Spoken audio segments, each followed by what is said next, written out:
Okay, team. In this next section, we're going to talk about the interventions and comparators.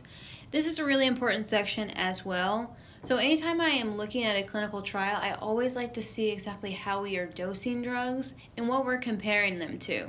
So remember, intervention is a therapy that is under investigation. So if you're comparing something like whether or not aspirin is better than ticagrelor in patients with an MI, that's usually called an active control trial. But depending on which one of those is considered the standard of care or the control, while ticagrelor, which would probably not be the standard of care, would be the intervention. Now, the control could be no therapy, which is placebo, or an active control, as I've already mentioned. You can also have a historical control. What you want to make sure of, as far as with your interventions and comparators, is to make sure that all the different aspects of the trial are being completed similarly, except for the intervention and the comparator, the intervention/comparator, or the placebo. So, for example, if you are doing a study on a new drug for smoky cessation, you want to make sure that if you're comparing the new drug versus placebo, that both groups are getting the exact same amount of counseling therapy for smoking cessation.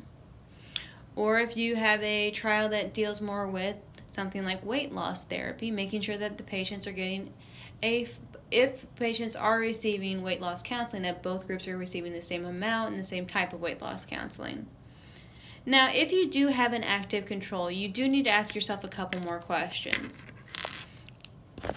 The first thing you want to think about is this active control a standard of care? And also you need to consider whether or not this active control is being appropriately dosed.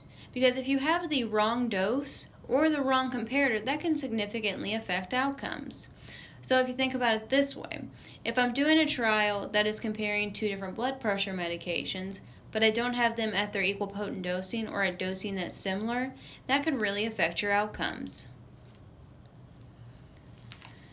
The other thing I have to think about whenever I think about what our intervention is it long enough to show a difference? There are certain trials that need to take longer to show an effect, such as cardiology trials or depression trials. It takes about 4 to 6 weeks for a depression drug to start working.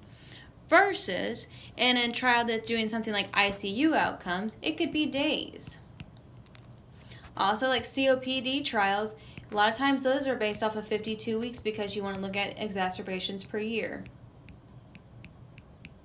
So these are all things you want to kind of keep in mind. If the trial is too short, it may show that there's no difference when there should be one. Also, it may negate some long-term side effects. I'm currently doing a research paper with Dr. Woods where we're looking at different migraine therapies. And a lot of the research that we're pulling is actually stating that, or using these trials that only have single therapies or single attack studies. So I mean that these patients only got one dose of the drug. How am I supposed to know if there's any long-term side effects if they are only getting one dose of the drug? So, when evaluating your intervention/comparator, these are the questions I would always ask. 1, is it an active control trial? If it is the active control a standard of care? And is the active control being appropriately dosed? Next, was the trial long enough to find a difference?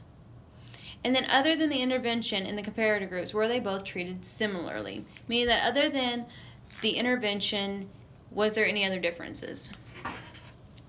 So what's best is that this would be if it's an active control trial, that it is based off a standard of care.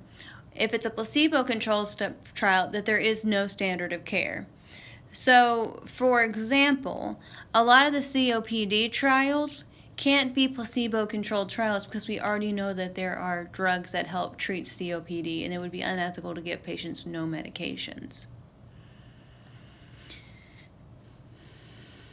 Again, if you do have an active control, the dose should reflect the standard of care, and you make sure that the trial is at a long enough length to depending on the outcome. And this is really going to be outcome dependent. Again, think about how long it's going to take to show an effect. And then all the patients should be receiving the same therapy. Now, you will use the methods and the results sections to figure this out. A lot of times the average follow-up will be in the results.